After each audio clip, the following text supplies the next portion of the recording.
Oi, Thiago. Tudo bem? Como é que vai, Luiz? Ô, Tiago, tá bom? Quanto Tudo tempo? bom? É verdade. Beleza? Como é que Como é que você vamos? tá? Graças a Deus, tudo bem. Prazer tê-lo aqui. O prazer é todo meu. Olha, deve ter o quê, Tiago? Uns 2 anos que a gente. Não, deve ter mais, uns 3 anos que a gente começou essa caminhada informal, né? De olhar a gestão, de conversar, de almoçar, de trocar Isso, é. ideias. Em relação à vara de tóxicos, tem mais ou menos isso mesmo, uns 3 anos. Uns 3 anos, né? Que a gente ia almoçar ali naquele restaurante ali no Prado, o Mediato. Exatamente, eu estava tentando lembrar o nome dele. Pois é, rapaz. O tempo passa rápido demais, né? Ainda mais nessa, É, nessa confusão de pandemia, né, que ficou mais bagunçado mesmo. E aqui, eu passei os 2 volumes dos livros para o Thiago, né? O volume 1 e o volume 2. Né, Sim. Thiago?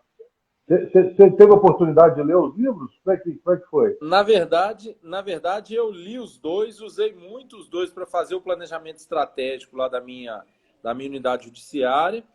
E eu, inclusive, estou com um deles emprestado a uma colega que tá estudando para aplicar em outra unidade. Olha só que legal. Muito que Os bom. beleza. resultados, os resultados foram muito interessantes para a gente e os colegas estão, né, se interessando muito, né? Coisa Então, boa. Aqui, ó, eu não conheci o Thiago pessoalmente, né, Thiago? Exatamente, nós não nos conhecíamos. É só dos inscritos aí. Outro dia eu estava lendo um artigo seu sobre standard probatório. Acho que Ah, foi por verdade, é, verdade. Na execução penal. isso, exatamente. Foi É verdade, verdade. isso. Ô, Thiago, e nós estamos aqui, ó, né? Eu e o Luiz, nós criamos aqui um Instituto Ágil de Administração Judicial Aplicada. A gente sempre traz aqui pessoas ilustres para poder falar sobre gestão, né?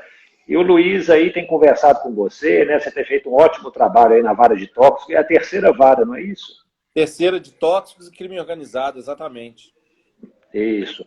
Então a gente está aqui fazendo um bate-papo, né? Para conhecer como é que está seu trabalho. Eu sei também que a vara aí está 100% digital, não é isso?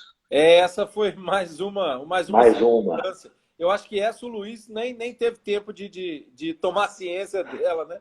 Quando aconteceu, já foi divulgado, né? Já estava bem acelerado o processo todo. Beleza. e como é que é uma vara criminal 100% digital, Thiago? Conta pra gente.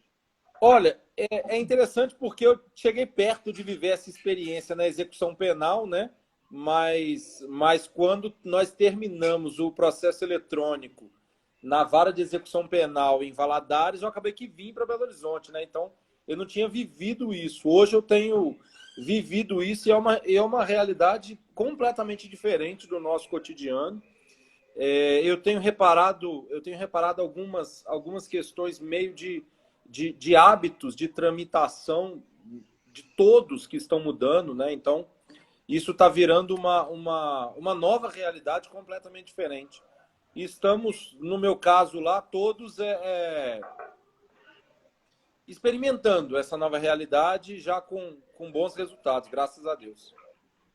Tá. Ô, Thiago, mas vamos começar do começo. Eu queria saber o seguinte: você entrou na Justiça Estadual há quanto tempo já? Eu entrei em 2007, eu estou indo para quase 15 anos já. Passou por muita comarca no interior? Passei por Malacacheta, depois Manga, né? A mais falada nos concursos todos é Manga. Manga. Eu fui juiz em Manga e depois eu vim para Valadares, né? Em Valadares eu tive essa primeira vivência de gestão, de necessidade de caminhar para soluções diferentes, né? A gente podia já perceber com muita clareza ali em Valadares que a atividade de sentar e julgar não resolveria o problema, né? Em Valadares, à época, a gente tinha alguma coisa como quase 6 mil presos em execução penal, então era... e aí eu estou me referindo a presos, né? Então era uma realidade muito difícil de administrar, né? Era um presídio que recebia presídio, uma penitenciária, recebiam muitos presos de outras unidades, de outras comarcas, então isso ia agregando muitas dificuldades, né? Naquela época, nós tentamos fazer uma coisa diferente e foi até uma prática que acabou premiada pelo Inovare, né, em 2013, se eu não estou enganado, E logo em seguida, nós fizemos a execução penal eletrônica ali, né? A partir do modelo que o CNJ adotou, foi a primeira vara a assumir esse modelo eletrônico na execução penal. Aí já utilizava o CEL, ou não? Exatamente. Exatamente. Exatamente. Foi a primeira vara no país a usar, porque o Tribunal de Justiça do Paraná usava o mesmo sistema com uma outra roupagem, né? A primeira do país a usar na roupagem, vamos chamar assim, foi a vara de execução penal de Valadares. E melhorou, ajudou. Não, O que você acha? não tem problema. Não é? Era. Ó, eu me lembro, e certamente muitos vão se lembrar, eu vi aqui, entrou o laudo lá de Valadares, na época de véspera de recesso, a vara de execução penal de Valadares, você não conseguia transitar no corredor dela, porque a quantidade de parentes de presos esperando a apreciação de benefícios, porque sabiam que no recesso isso seria mais difícil, então era um número absurdo, né? E a execução penal eletrônica encaminhou uma solução para isso, né? Tanto que o tribunal acabou deliberando naquela época por expandir essa solução para o estado inteiro, e isso foi uma solução, né? Mas como eu disse, eu não vivi essa solução lá, eu acabei vindo para Belo Horizonte, então trabalhar numa vara integralmente eletrônica é a primeira vez agora, né? Porque em Valadares isso não foi possível. E me conta, audiências, tudo eletrônico, tudo, intimações, tudo eletrônico? Como é que está o esquema lá? O nosso processo hoje, ele passou a ser todo eletrônico. Então, o que nós temos de processo físico é processo que está indo para o tribunal, ou seja, ele já está sentenciado no eletrônico, ou ele está vindo do tribunal, ele já teve recurso julgado no físico. Então, são esses que nós ainda temos ali. Agora, as audiências... E é interessante que a gente começa a viver outras realidades, né? Então, é muito comum os militares chegarem para prestar declarações, né? As minhas testemunhas, basicamente, são policiais militares e policiais civis. Então, eles chegam e normalmente eles apegam um processo físico para olhar o registro da ocorrência que eles fizeram lá no dia da prisão, da operação. E aí, hoje, não tem mais processo físico para eles lerem, né? Então, nós estamos, assim, lendo na tela do computador, quando eles estão por videoconferência, compartilhando a tela, né?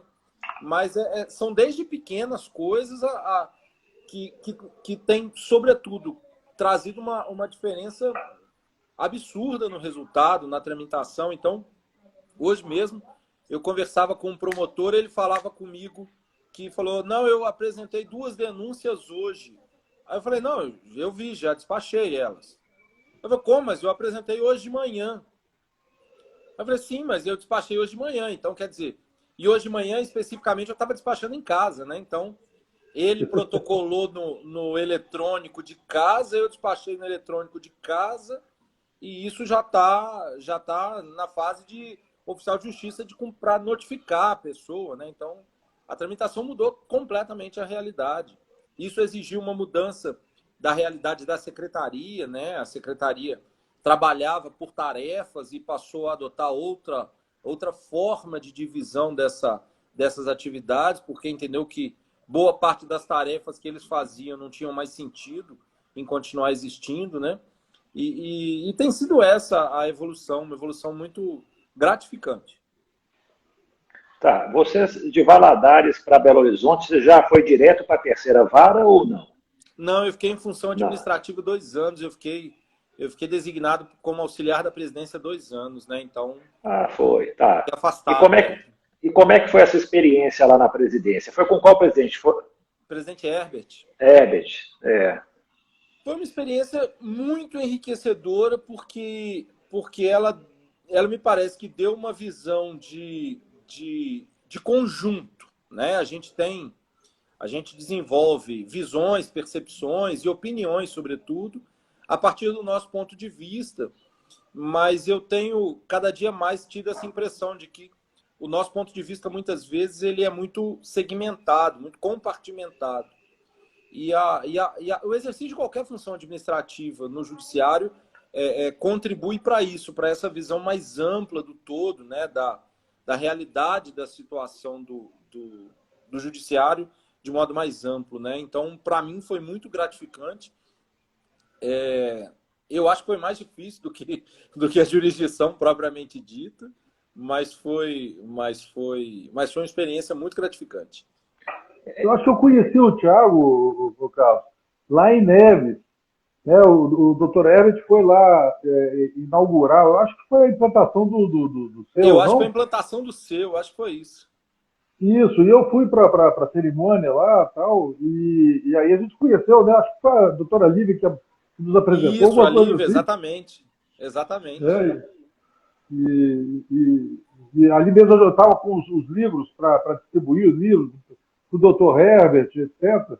Aí eu dei livro pro Thiago, né? E aí a gente começou a trocar ideias, né?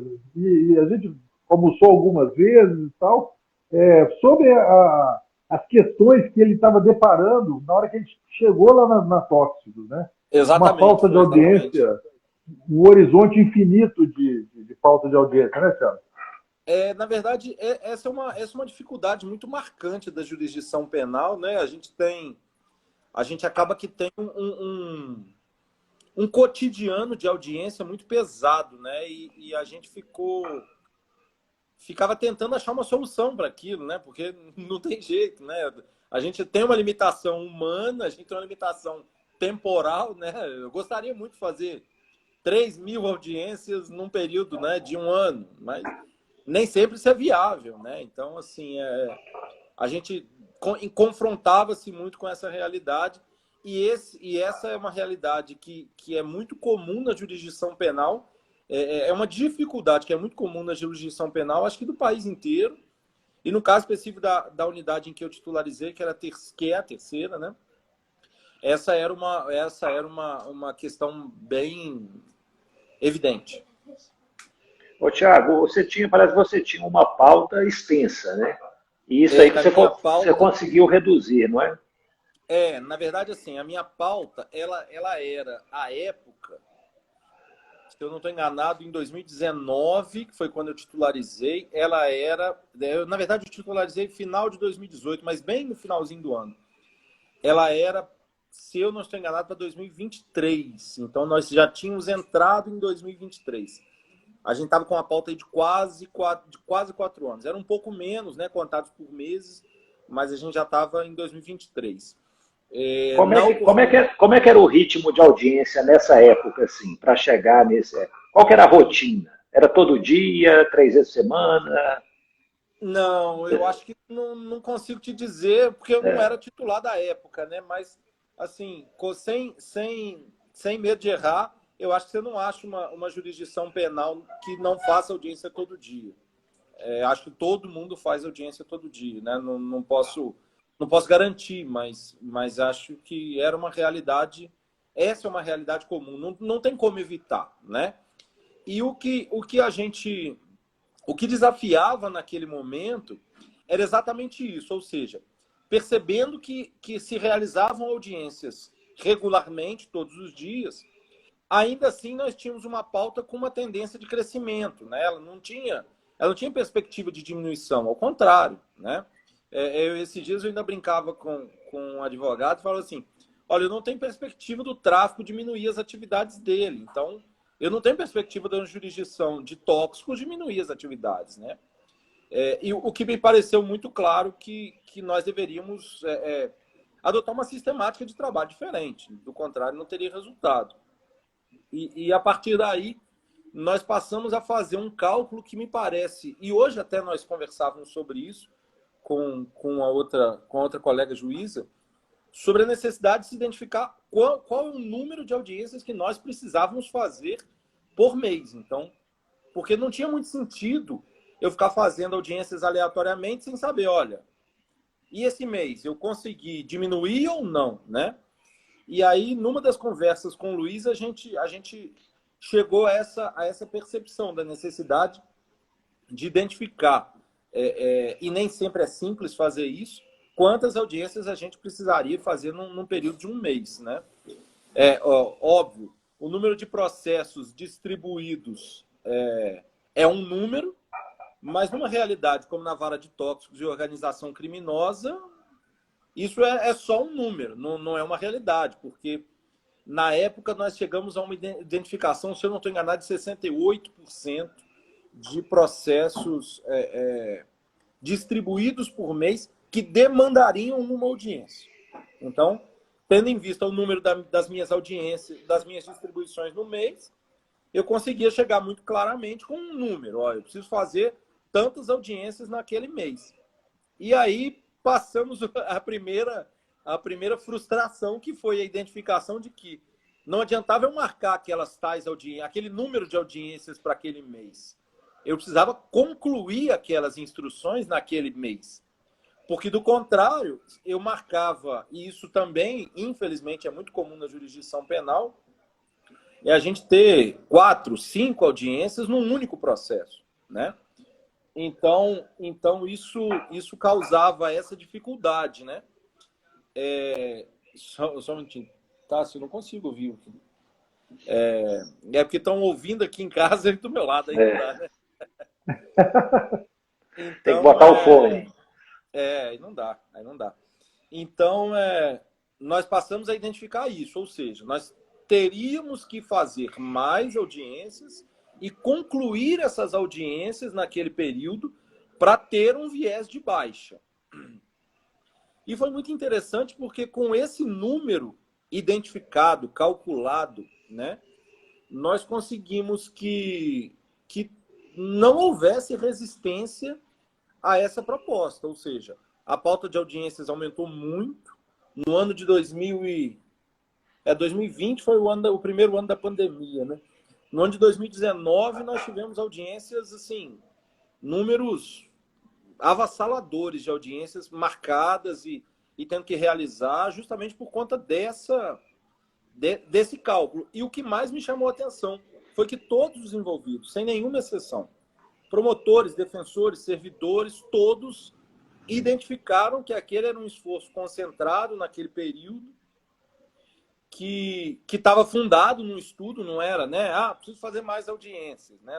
Não era isso, né? Era um número claro que todos sabíamos que nós precisávamos atingir, e todo mês a gente chegava num período e era comum uma promotora especificamente, que é a doutora Flávia, que ainda conversava comigo e falava assim, chegamos ao nosso número esse mês, né? Quer dizer, ela já apontava, já completamos, né? E aí a gente já podia começar a diminuir o volume para os outros meses, né? De processos pendentes de audiência. E isso mudou completamente a realidade da vara, né? Isso gerou uma realidade que era inimaginável, porque para quem tinha uma pauta de quase 4 anos em 2019, nós terminamos o ano nós começamos o ano de 2020 com uma pauta de 6 meses, né? Que a pauta de hoje é uma pauta de 6 meses e vez ou outra ainda tem que ouvir alguma gracinha de alguém falando assim, a pauta de 6 meses porque teve a pandemia, porque se não tivesse tido, estava menor, né? Então, vez ou outra o pessoal ainda faz essa piada, né, e tudo mais. Mas hoje a gente está com uma pauta de 6 meses com uma tendência de diminuição. Tá, Tiago, mas me conta aqui, acaba então que você precisou aumentar a carga de trabalho, não foi? Para fazer mais audiências, ou não? Sim. E outra coisa, nesse aumento de carga de trabalho, você precisou, você percebeu lá se houve muitas perdas de audiência, você conseguiu reduzir as perdas, sabe? Começou a funcionar de maneira mais eficiente? A gente tinha no início uma média de 70% de audiências que não se concluíam. Ou seja, a gente concluía uma média de 30 e poucos por cento. Foi o primeiro número que eu identifiquei ainda num diagnóstico, antes de começar a propor uma nova metodologia de trabalho. A partir do momento que a gente mudou a sistemática de trabalho, a gente passou a perceber que esse índice se inverteu. Hoje nós temos uma média aí de 68%, 70% de audiências que se encerram na mesma instrução, numa única designação, vamos chamar assim. É isso que eu ia falar. Completamente a realidade. E aí são audiências, a maioria delas talvez relacionadas a tráfico de drogas, né? Na verdade, pela competência da vara, é só tráfico. Não tem a organização criminosa tem que ser relacionada a tráfico. Não. Com a mudança da competência, instituída para as organizações criminosas, ela tem um marco temporal, né? Então, hoje, em relação às organizações criminosas que não são vinculadas ao tráfico, as que são vinculadas ao tráfico, não, essas já estavam conosco mesmo. Mas as não vinculadas ao tráfico, elas estão hoje, basicamente, em operações que estão se iniciando, né? Então, o marco temporal que foi fixado no ato do tribunal, ele ainda não permite que uma investigação grande tenha se concluído, né? Então, mais para frente, você vai ter, talvez, audiências aí também mais complexas, né? Às vezes, muita gente envolvida. Na verdade, a gente já tem, mas restrita a tráfico, né? A tráfico. Então, por exemplo, a gente tem audiência aí envolvendo 30 réus, 40 réus. Não é todo dia, né? Mas há uma média aí de umas 10, 15 por ano a gente tem. Tá. Então, um segredo aí para reduzir a audiência foi isso, foi meio que botar no papel, né? Eu preciso de tantas audiências para poder bater aqui o que está entrando. Sim, e foi interessante porque isso exigiu uma adaptação da secretaria, porque a secretaria passou nesse cenário, identificar que nós não poderíamos ficar perdendo audiência. Então, aquela triagem que era feita antes do processo vir para a audiência, ela passou a ser uma triagem mais criteriosa, a meu juízo, de modo que se assegurasse, né? Então, eu me lembro muitas ocorrências do seguinte sentido, aí já na época da videoconferência, né? Falou, o policial tal mandou um e-mail de que ele está de licença, ou ele vai estar num curso, mas ele consegue entrar pela videoconferência, então nós vamos concluir com ele, mesmo que ele não venha aqui, né? Então, essa percepção, essa sensibilidade da secretaria, ela passou a ser perceptível, notória, porque eles viram que nós precisávamos atender aquele número para conseguir manter os resultados, né?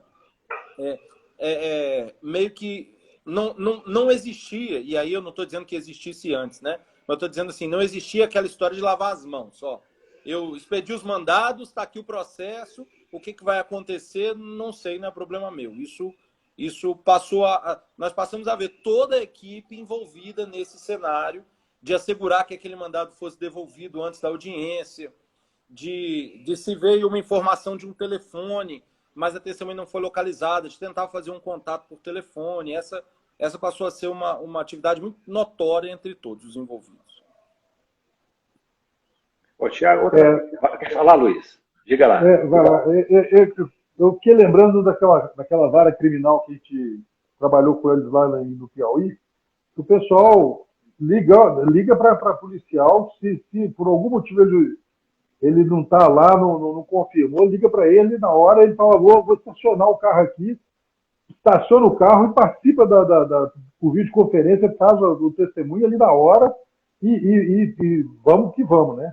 Então, eu acho que nesse aspecto, a digitalização, a pandemia acelerou essa transformação digital de forma irreversível, né? Imagina o custo que não era transporte de preso, Thiago, para participar de audiência. Você devia ter preso lá todo dia lá na sua frente, né? Com segurança, né? O povo algemado ali na frente, ali, às vezes tinha fila de preso, né? Esperando a audiência. Era muito comum, e agora não tem nada disso. Tá saindo, isso era muito comum. E agora é tudo por videoconferência, né? Então a economia os cofres públicos, isso é enorme, né? Não, não tem dúvida quanto a isso. A gente vive ainda dificuldades nas videoconferências, né? Mas elas hoje são muito mais pontuais do que eram no início, né? Então, ainda no meu juízo, pelo menos, é perceptível uma necessidade de mais salas de videoconferência nas unidades prisionais, né?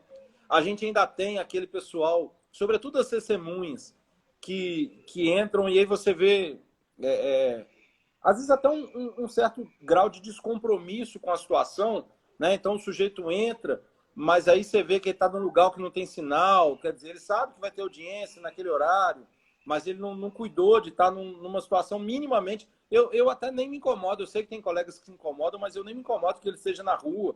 Quer dizer, um policial está trabalhando, é o dia a dia dele, né?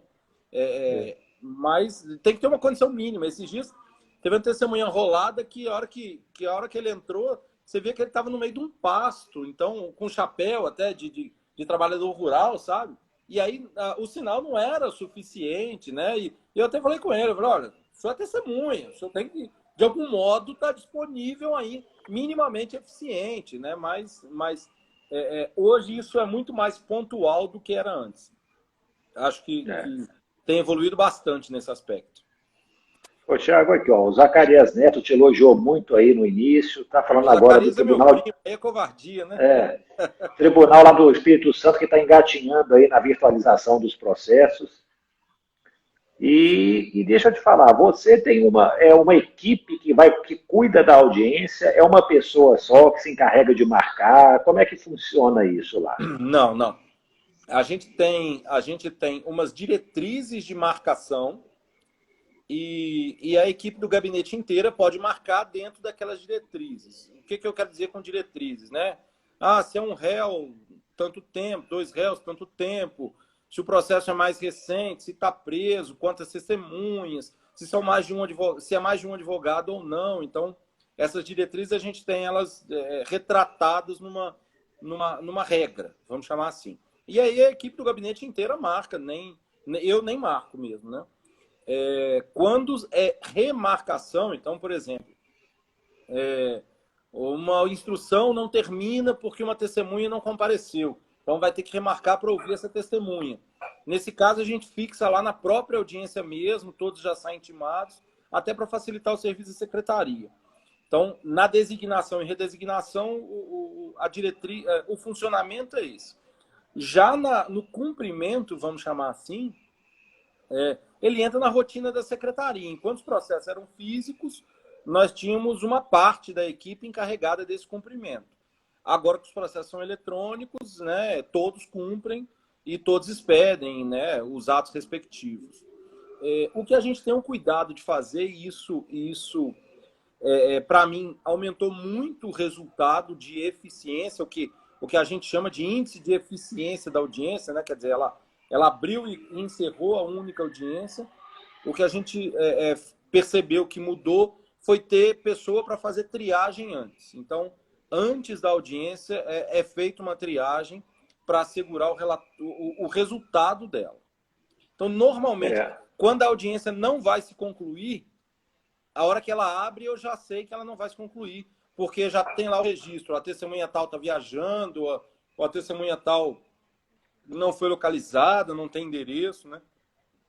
Então, eu acho que esse foi o principal passo, foi esse. Foi ter essa triagem prévia que garanta um resultado melhor. Você está falando isso, Thiago, e aqui tem uma pergunta, falando, além da conferência de endereços e de disponibilidade, o que mais foi feito pela secretaria? Acaba, então, que foi feito esse checklist, né? Uma conferência prévia à audiência para poder dar tudo certo, né?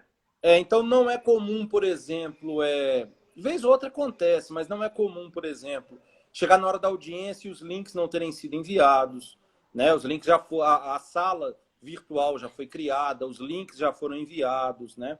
Às vezes a gente nem consegue e nem tem interesse mesmo em enviar com muita antecedência, porque a gente sabe que muda, né? Muda o advogado, né? Isso acontece. Então, muitas vezes o pessoal comenta assim, tem audiência aqui há 15 dias, ainda não recebi o link, né? Mas é porque a ideia é que, pelo menos a gente entende que isso não é interessante, é que não receba com tanta antecedência mesmo, para não cair lá na rotina, né, do dia a dia, aquilo acaba ficando, né? A gente abre ela com uma antecedência já, né? Então, no dia da audiência, ela é aberta com alguma antecedência. E normalmente quem abre, já usa o sistema para enviar aqueles lembretes, né? Então, abre, já envia imediatamente os lembretes, está antes da hora, mas a gente já enviou o lembrete. E é interessante porque as unidades prisionais, por exemplo, elas têm entrado antes da hora. Hoje mesmo eu fiz 8 audiências. Posso te dizer assim, sem sombra de dúvida, que em 3 os presos entraram antes da gente. Na hora que a gente entrou, o preso já estava lá. Que era um problema muito difícil no dia a dia, porque, pelo menos no início da pandemia, que a gente ficava ali, liga para a unidade, né? Acontece, vez ou outra acontece. Mas essa sistemática, esse checklist, como você falou, ele tem dado esse resultado muito, muito interessante. Qual o sistema que vocês têm usado para as audiências? É o Webex? É o Cisco do tribunal, o Cisco Webex. E outra coisa, você falou que teve cooperação aí, os promotores, defensores, os advogados também estão gostando dessa experiência, estão achando bom? O que você me diz? Ô Carlos, olha, eu não tive reclamação de ninguém, ao contrário, a percepção que eu tive, né, óbvio, não vou dizer que não exista situação em que a gente veja uma estratégia de defesa de tentar postergar, né, a sentença. Isso é normal, isso é compreensível, inclusive. Mas eu não recebi reclamação nenhuma. Ao contrário, eu ouvi muitas vezes réus e advogados falarem: nossa, doutor, graças a Deus essa audiência foi antecipada, porque quando nós começamos a aumentar o índice de audiências a serem realizadas por mês, nós passamos a antecipar as audiências. Então, era muito comum, sobretudo ali em 2019, chegar um réu e um advogado falar assim: não, doutor, graças a Deus, essa audiência estava marcada para 2023, 2022, e ela foi antecipada, e eu estou precisando resolver isso, né? A gente tem que lembrar sempre que o registro criminal no nome de uma pessoa é uma questão muito socialmente relevante, né? Então, essas pessoas, percebi eu, que queriam que aquilo fosse resolvido, fosse julgado, né? Então, ao contrário, reclamação nenhuma, mas recebi muitas reações favoráveis a essa antecipação. Tiago, com uma pauta de audiência muito extensa, né, muito longínqua, né, a prescrição devia ser mátula, né, antes de você encurtar essa pauta de audiência. Na verdade, não, porque a pena do tráfico é muito alta, né? A pena mínima é de 5 anos. Então, a prescrição ela demoraria muito. Mas o que a gente tinha muito eram situações de chegar a testemunha e ele olhar o histórico de ocorrência, abrir a gravação e ele falar: olha, eu não lembro de nada. Essa pessoa que o senhor conhece, não sei se eu já vi, não conheço, né? Ele não conseguia identificar o réu.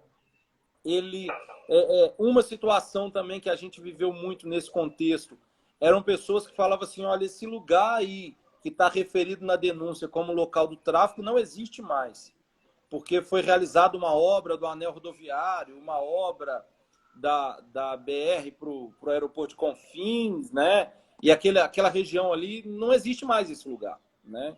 Então isso era muito comum, de uma quase que uma perda completa da prova, porque a pessoa não conseguia se lembrar de nada, né? Há muito tempo, o fato, né? De novo, a gente tem que lembrar que o fato no tráfico, muitas vezes, ele é muito repetitivo, né? Quer dizer, o local onde um grupo organizado vende droga é sempre o mesmo local, quer dizer, muda a pessoa, mas a sistemática é a mesma. E aí, se o policial não consegue fazer a lembrança da fisionomia da pessoa, a qualidade da prova está bem prejudicada, né? E o tempo contribui, né, para esse esquecimento, né? Não tem jeito. Sim, não tem como evitar. E muitas vezes as testemunhas falavam isso, falavam: olha, eu faço operação lá todo dia, Quer dizer, toda vez que eu estou trabalhando, eu tenho operação nesse lugar. Então, eu não consigo dizer o que aconteceu há 5, 6 anos atrás. Impossível. Tá, mas aí, numa situação dessa, como é que você normalmente julga o caso? Normalmente, a solução que a gente tem é entender que não há prova judicializada, ou seja, aquela prova que existia, aquele elemento que existia para justificar a denúncia, ele não foi confirmado na fase judicial, como exige a legislação de um modo bem amplo, né? E isso não serviria para fins de condenação. É uma quase que um atestado de ineficiência, né, do Estado, porque É, você identifica mas, que o Estado próprio descurou de produzir aquela prova no tempo adequado e que inviabiliza uma condenação. mas você encurtando a pauta, como diminuiu, isso aí diminuiu, Tiago, ou não? Continua, demora a investigação, tem problema, ainda é moroso? Não, mas aí você está tocando num outro problema que a gente tenta atuar muito em relação a ele. Porque na jurisdição penal, eu entendo, pelo menos, que a gente tem que dividir duas formas de ação. Uma forma de atuação é aquela que diz respeito à ação penal ajuizada. Então, hoje, por exemplo, a ação penal ajuizada na terceira vara de tóxicos, a gente tá com uma pauta de 6 meses com uma tendência de diminuir. Significa que ajuizou, em 6 meses ele vai vir para a audiência. Se ele não terminar em uma audiência, pouco depois ele está terminando, né? Inclusive, réu solto, réu preso, não faz diferença para a gente no prazo, né? A outra faceta dessa atuação são aqueles procedimentos investigativos que não viraram ação penal, ou seja, os inquéritos, fundamentalmente. E me parece que nós temos esse papel de verdade. Não somos investigadores, não somos titulares da ação penal, mas nós temos esse papel de catalisar aquele procedimento. Ou seja, aquela questão de enviar o inquérito para a delegacia, ele fica lá 6 meses, 1 ano, volta, nenhuma diligência cumprida, aí o juiz bate um carimbo ou imprime uma folha, né, para devolver para a delegacia concluir. Esse tipo de expediente a gente não faz. A atuação nesses inquéritos é diferente, né? E aí, qual é a atuação nesses inquéritos? A gente faz cálculo de prescrição de ofício, né? Estou identificando aqui prescrição, dá vista ao Ministério Público para se manifestar e em seguida decide sobre a ocorrência ou não de prescrição. Ou então identifica, fala, olha, nenhuma das testemunhas conseguiu apontar autoria, então vista ao Ministério Público para indicar a diligência objetiva que ele quer, né? Ou seja, não há uma automaticidade nesse processo de ida e vinda de inquéritos. Eles têm passado por um exame mínimo que seja, e mais do que isso. A gente tem acompanhado, e aí é verdade seja dita, né? O nosso SISCOM, que é o sistema do tribunal, que apesar de ser muito antigo, ele tem esses relatórios, né? Então, a gente vem acompanhando os inquéritos dos mais velhos para os mais novos, né? Então, mas aí já é uma outra atuação que tem um resultado muito interessante, mas é uma outra atuação que não tem relação direta com pauta e tudo mais, né? Ô, Tiago, o acervo lá na sua vara, você está em ideia, assim, quantos processos que estão tramitando? Hoje nós temos ativos 1.200, 1.300 por conta de... eu até conversava esses dias com o corregedor, foi o dia que ele teve com o presidente lá visitando a vara por conta dessa digitalização integral, né? E aí eu falei com ele, o acervo hoje é esse, porque ele vem diminuindo desde 2019. Então, de 2019 para cá, todo mês o acervo diminui um pouco, né? A gente tinha até um quadro, eu acho que no livro de vocês tem uma ideia desse quadro, eu não lembro se tem um modelo desse quadro, mas eu acho que tem uma ideia desse quadro quando vocês tratam da divulgação de resultados, né? Do comprometimento da equipe e do público de um modo geral. Então, nós tínhamos esse quadro, hoje até nem temos, por conta do eletrônico, né? Então, nós temos que reconstruir esse quadro com uma nova realidade. Mas nós tínhamos esse quadro no balcão da secretaria e era interessante que ele tinha o acervo do mês o número de distribuídos, o número de baixados, o número de sentenças e o saldo do mês. E aí a gente vinha atualizando todo mês. E a última linha era um campo separado indicando a audiência mais distante. Então, todo mundo que frequentava o balcão da secretaria ia percebendo que todo mês ela estava gradativamente reduzindo, né, diminuindo o volume. É uma coisa boa, meio uma prestação de contas, né? Assim, o serviço que está sendo feito aqui. A entrega de um resultado mínimo, né? Uma coisa interessante é que esses resultados que o Thiago conseguiu, eu acho que jamais seriam possíveis, Thiago, se não fosse a boa gestão das interfaces, né? O bom relacionamento com o Ministério Público, com a Força Policial, né? Com todo mundo você depende, cara. Se você não tiver boa gestão dessas interfaces, se você tiver bom relacionamento com as outras pecinhas fora do TJMG, você não consegue. Né? Sim, exatamente, exatamente. A audiência, eu costumo brincar, a audiência é igual novela, né? Ela começa de um jeito e você não tem ideia de como ela termina, porque assim, vai reexaminar a prisão, tudo bem, mas o reexame da prisão vai depender da prova que vai ser produzida agora, vai depender de se a prova vai ser produzida ou não, né? Vai depender do tempo que vai demorar, porque não vai concluir hoje, vai concluir quando, né? Qual é a pauta, né? Então, você não sabe nunca como vai terminar. E aí, sem dúvida nenhuma, a interface e os outros atores todos são fundamentais. Do contrário, não tem como evitar. Tiago, tem uma pergunta aqui, é procedimental, né? Perguntando se a secretaria atualiza o endereço de testemunhas ou as partes são intimadas para isso. Como é que normalmente funciona? A gente tem que fazer intimação, a gente não consegue atualizar, é humanamente impossível, né? Dentro e outra, né? Esse é um encargo que a lei reserva às partes, né? Então é sempre uma dificuldade. Eu tenho sempre uma preocupação muito grande da gente não assumir um encargo que é da parte, porque do contrário a gente pode parecer que está privilegiando uma parte em detrimento da outra, né? Então a gente tem sempre esse cuidado.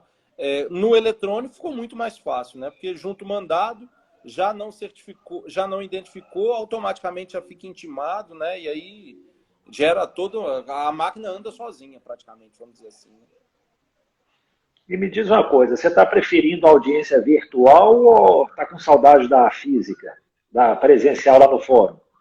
Olha, assim, para ser absolutamente transparente com vocês, o fato do acusado não ser transportado me parece que é fundamental por conta de uma questão econômica e de segurança, né? E veja, segurança não é só da comunidade como um todo, né? Até da própria pessoa que está detida é muito mais conveniente isso. Eu me lembro, era juiz em Manga, me ligaram um dia de noite porque tinha havido um acidente com a viatura. Eu falei, gente, mas tá todo mundo bem? Mas por que vocês estão me ligando, né? Eu falei, não, para avisar o senhor que tem 3 presos nessa viatura que estavam sendo transportados de volta para o presídio e aconteceu esse acidente, a viatura está capotada, os militares estão bem, saíram do carro, mas estão ligando para avisar que os presos estão mantidos lá presos, né? Eles não estão abrindo o cofre da viatura porque eles estão numa estrada, no meio do nada. Então, como é que vai tirar 3 presos dali, né? Então, assim, é fundamental, né? Me parece que isso é fundamental. Agora, eu não posso deixar de identificar que num cenário onde você ainda tem pessoas que criam dificuldades, né? Que você vê que a pessoa não está comprometida com o resultado, né? Então, não são poucos os exemplos, eu não vou citar os meus, vou citar os nacionais, né? O STJ, por exemplo, noticiou recentemente de um advogado tentando fazer ostentação oral e dirigindo o carro, que o ministro interrompeu a fala dele, retirou ele da plataforma. Então, o aspecto lúdico é sempre muito interessante, né? Alguém está ali falando e uma criança passa, né? Isso não atrapalha em nada o ato. Agora, de fato, não há como negar que o sinal ser ruim, a pessoa não entrar, né? Aí cria muita dificuldade. Então, na prática, me parece que a testemunha ir ao fórum ajuda muito. Ajuda muito. Eu tenho muita dificuldade, faço muito, mas tenho muita dificuldade da testemunha ser ouvida na casa dela, né? A gente tem várias questões de influência no que a testemunha está falando, né? Na advertência. Então, esses aspectos me parece que são difíceis ainda. Mas em relação ao acusado, é muito tranquilo. Eu acho que o resultado é excepcional, ninguém duvida disso. Aqui, ó, acaba que em 2023, acho que não vai ter mais transporte de preso, né? Todas as audiências serão feitas aí por videoconferência. E talvez se institua um sistema misto, não? Vai ter talvez a presença lá no fórum, gente falando de longe, uns comparecendo. O que Carlos, você acha? é uma situação muito interessante, porque, veja, em 2012, eu acho, 2013, que eu era juiz em Valadares, nós tentamos fazer audiência por videoconferência com a penitenciária. Acabou que isso não foi à frente, porque a penitenciária lá fica situada em zona rural, o link da internet era muito ruim, então não comportava esse tipo de operação. Mas havia uma resistência técnica de defensores. E aí, estou falando de defesa, né? Não estou pessoalizando em advogados ou em defensores públicos, né? Estou falando de defesa justamente por essa dificuldade. Falava que não tinha como participar da audiência sem a pessoa estar lá, né? Não é segredo para ninguém que houve uma época que se estabelecia uma linha, né? Acho que tem até um precedente do STJ, do TRF disso, dizendo que tinha que ter uma linha para o sujeito falar por telefone com o preso lá na unidade, né? Me parece que isso tudo, todo mundo já viu que não precisa, né? Que a coisa funciona bem. Mas eu acho que nós caminhamos a passos largos para esse sistema híbrido que você está reportando. Acho que ele vai facilitar muito. E aí eu falo de híbrido e não de virtual, fundamentalmente por conta de testemunha. Porque hoje, por exemplo, eu fiz uma audiência em que o acusado entrou, quer dizer, entrou uma pessoa que se qualificou lá como acusado, né, botou o mesmo nome na identificação, mas ele falou, o advogado falou, doutor, ele não quer abrir o vídeo, ele não quer falar, ele só quer assistir. E me parece que está dentro da prerrogativa dele. Agora, nós temos dificuldades, por exemplo, de testemunha que entra e o vídeo dela não abre, né? Então, eu acho que o modelo híbrido tende a ser o resultado para todos. Interessante. Tiago, e a questão das precatórias, né? Há pouco tempo atrás, a gente ainda tinha que mandar precatória, deprecar, né?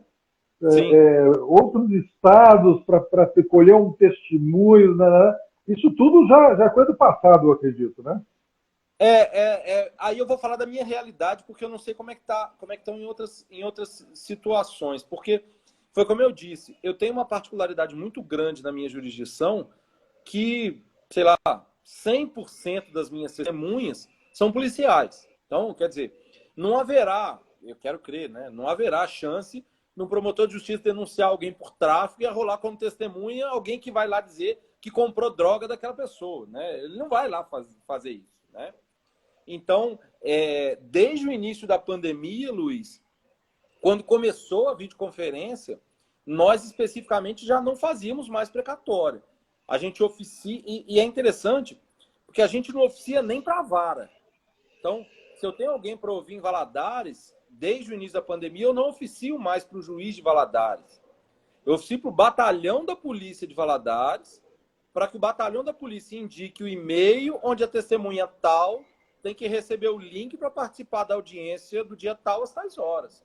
E o resultado, assim, excepcional. Quanto a isso, nenhuma dúvida, né? Porque aquele procedimento que nós tínhamos antes de expedir uma precatória e ficar esperando a precatória ser cumprida, e aí depois nós passamos a ter uma discussão especificamente no tráfico, quando mudou a lei, se o interrogatório deveria ser no início ou no final do processo, né? E aí, quando tinha que ser no final, para quem entendia que tinha que ser no final, como acabou vigorando, você tinha que expedir o precatório, você tinha que saber se a precatória vai ser cumprida antes da data da sua audiência aqui. Porque, do contrário, você vai fazer a audiência aqui e não vai poder interrogar, porque a precatória ainda não foi cumprida. E aí surgem discussões, né? Então, eu me lembro, nessa época tinha uma discussão, mas não, a precatória foi cumprida, mas a precatória ainda não foi devolvida. Se ela não foi devolvida, você não pode interrogar. Eu falei, mas por que não? Né? A audiência já aconteceu lá. Você quer acompanhar a audiência lá, você tem que ir lá, né? Então, sem dúvida que a videoconferência, em relação às precatórias, né, é a coisa... eu fico imaginando a gente tentar explicar para uma criança, né, dessa geração que já nasceu imersa na tecnologia, como é que era o celular antigamente, aquela peça grande, né? Então, é meio que tentar explicar o que é uma precatória para quem começou a vida na videoconferência, né? Eu estou imaginando aí um estagiário que começou quando já existia videoconferência. Você parar para ele e falar assim, não, vamos fazer uma precatória aqui. Ele não vai conseguir entender porque que alguém algum dia fez aquilo, né? Mas as precatórias ficaram de fato sepultadas. Você já fez audiência com alguém no exterior? No exterior? Não, fora do estado tem sido muito comum. Hoje mesmo eu fiz com um rapaz em Campo Grande, Mato Grosso do Sul. Mas no exterior eu não estou me lembrando de alguém. Quer dizer, não estou me lembrando de alguém que já tenha declarado isso, né? Às vezes isso, exatamente. E a gente não está sabendo, mas de alguém que tenha declarado isso, não. Fora de Minas tem sido corriqueiro, cotidiano. Tá certo. E aqui outra coisa, você falou que 100% das testemunhas são policiais, né? Vocês têm uma forma, um trato para ouvir essas testemunhas, sabe, para as comunicações processuais, ou segue o padrão mesmo de enviar requisição para o chefe e tal? Como é que tem funcionado? Não, eu inclusive quebro muita cabeça sobre isso, já conversei com alguns colegas que são coronéis sobre isso e ainda é uma coisa que a gente tem dificuldade. Mas a gente meio que criou vamos dizer assim, um desvio em relação a isso, que é o seguinte: a gente manda, e também graças à pandemia, todas as unidades judiciais de Minas receberam um telefone celular, né? Então a gente tem um telefone celular. Esse telefone celular, eu brinco com o pessoal lá da secretaria, ele não pode se perder nunca, porque ele tem fundamentalmente o telefone de todos os policiais que são ou foram testemunhas em algum processo da terceira vara de tóxicos. Então, normalmente, a checagem que é feita na triagem prévia da audiência, até comunicações ali por WhatsApp, diretamente aos militares, é feita. E é muito comum, por exemplo, o policial chegar lá e falar assim, você vê que ele chegou correndo, falou, não, doutor, acabei de ver o WhatsApp aqui e vim correndo para cá. Falou, o senhor não recebeu a requisição, não?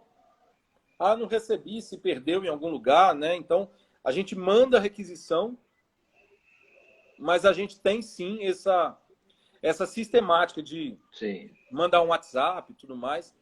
E uma outra coisa que a gente faz é que a agenda da vara, ela é eletrônica, ela está no Google Agenda, né? Acho que boa parte das varas já usa isso. Mas ela está vinculada a um QR Code.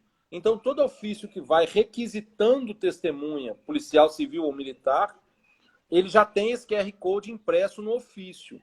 De modo que, normalmente, os próprios policiais já têm esse link e ficam ali checando. Então, ele consegue ver numa audiência do dia tal que ele está como testemunha, né? Isso também são ferramentas que a gente usa para complementar a requisição, a despeito da gente usar a requisição. Tá ótimo. Tiago, nós estamos quase chegando aí na hora, né? Virando a hora aí para conclusão da nossa live. Eu queria saber de você o seguinte, para talvez já encaminhar para esse fim. A gestão, né? Teve um estalo que você chegou e falou assim, nossa, isso é necessário. Ou então, desde quando você entrou na magistratura, você já percebeu isso desde o primeiro dia. E dá para ter uma boa vara, uma prestação jurisdicional, né, na área criminal sem gestão? O que você me diz? Bom, vamos por parte. Eu fui assessor desembargador 2 anos numa Câmara Civil, né? E eu sou de Vitória, era assessor no Tribunal de Justiça do Espírito Santo, e me lembro do desembargador que eu trabalhava falando numa figura de linguagem que é muito ilustrativa. Ele falava assim, isso aqui é igual tirar a água do mar, você vai tirar a vida inteira e nunca vai acabar, né? Então, assim, a percepção que nós precisávamos de alguma coisa diferente, para mim, ela antecede, inclusive, a magistratura. Eu me lembro que nas minhas primeiras comarcas, acho que até em Manga, muito pouco se falava, e aí não era eu que falava, não, era muito pouco se falava de um modo amplo, né? Não se falava de gestão judiciária, e eu não tinha essa percepção, né? Eu tinha a percepção assim, ó, tem que sentenciar muito, tem que fazer audiência muito, porque o resultado não está bom, né? Essa era uma percepção que a gente vinculava a trabalho, puramente a trabalho. Com o desenvolvimento dessas atividades de gestão, quer dizer, eu me lembro de algumas atividades que falavam pontualmente de gestão, né? Fazia uma referência ali, uma referência aqui. Me lembro de exemplos, né? Que a gente olhava para um colega assim. Eu acho que a Amalin até entrou aqui. A Amalin era uma. Que eu ficava olhando para a Amalin e falava assim, não, a Amalin tinha uma pauta de 3 meses, de 4 meses. E aí eu ficava pensando, bom, mas tudo bem, ela está lá na mesma vara já há algum tempo, né? Mas você via que ela estava conseguindo acumular resultados que geravam um resultado melhor. Então, ou seja, a minha percepção prévia e na magistratura era de que nós precisávamos fazer alguma coisa diferente, mas isso não era vinculado a uma gestão, a uma noção de gestão. Com essas atividades formativas que surgiram e que trouxeram exemplos, talvez, não sei se trouxeram exemplos, mas que tiveram como parâmetro a iniciativa privada ou uma visão mais de resultado do serviço público, aí ficou claro que nós precisávamos ter uma gestão, né? Então, eu acho que eu posso te dizer que ela é prévia, a necessidade de gestão e a percepção da necessidade de gestão, elas, no meu caso, antecederam a magistratura, mas ainda sem uma noção do que seria uma gestão, né? Agora, no que diz respeito ao exercício da jurisdição criminal sem gestão, acho que eu posso dizer, sem medo de errar, que é impossível, né? A gente vai trabalhar muito, a gente vai se matar de trabalhar, provavelmente a gente vai trabalhar muito mais do que outras pessoas que têm gestão, e a gente dificilmente vai ter resultado representativo, né? de relevância, se a gente simplesmente trabalhar a esmo, aleatoriamente, né? Então, eu fico pensando naquela atividade quase que de enxame, né? Você vai lá e ataca aquele problema, todo mundo ataca aquele problema, e todos os outros problemas se criam, aí a gente muda o foco e a coisa não vai, né? Nós não temos um método para chegar a um resultado, então, no meu modo de ver, é inviável você pensar em jurisdição penal hoje sem uma organização de gestão, sem um método de trabalho, sem uma diagnose. Quer dizer, eu não consigo hoje imaginar, eu não tenho nenhuma pretensão de mudar de vara, mas não consigo imaginar chegar numa vara hoje e não ter uma diagnose, de parar e olhar, falar, não, a questão principal está aqui. Hoje eu não consigo fazer isso. É interessante porque a gente está hoje com uma pauta de 6 meses, né? Apesar da pandemia, a gente está com uma pauta de 6 meses e está com essa ainda é esse o dia a dia, de chegar e olhar, e aí, como é que foi a distribuição esse mês passado? Ficamos em quanto? Quantas audiências nós concluímos, sabe? A impressão que dá hoje é que a preocupação com esse número não é mais tão importante, mas ela já está tão inserida no grupo, quer dizer, que você vê que todo mundo faz sem quase que no automático. Do mesmo jeito que a gente chega lá e olha os processos, né? Isso já virou uma atividade da rotina da secretaria como um todo. É o alto desempenho de forma inconsciente, né? A competência inconsciente. Né? Exatamente. Muito bom. Muito legal. Temos que encerrar, né, Carlos? A prova está boa, né? Assunto tem para mais 1 hora, mas vamos...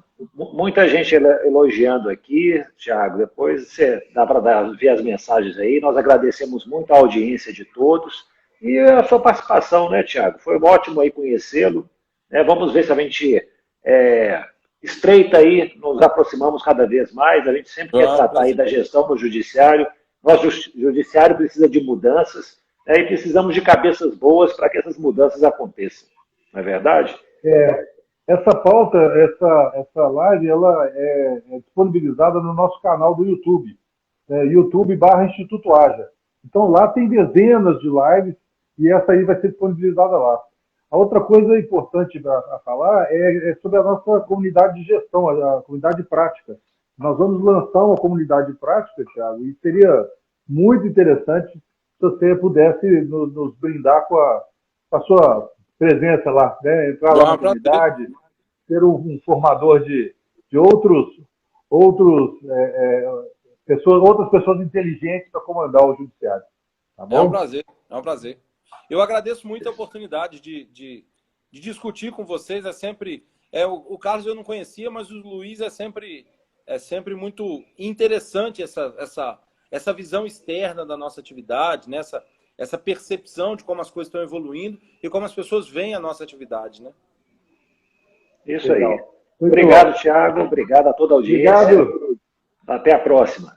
Tá ótimo, obrigado. Sucesso. Obrigado. Abraço. Tchau, tchau. Tchau, tchau. Até mais.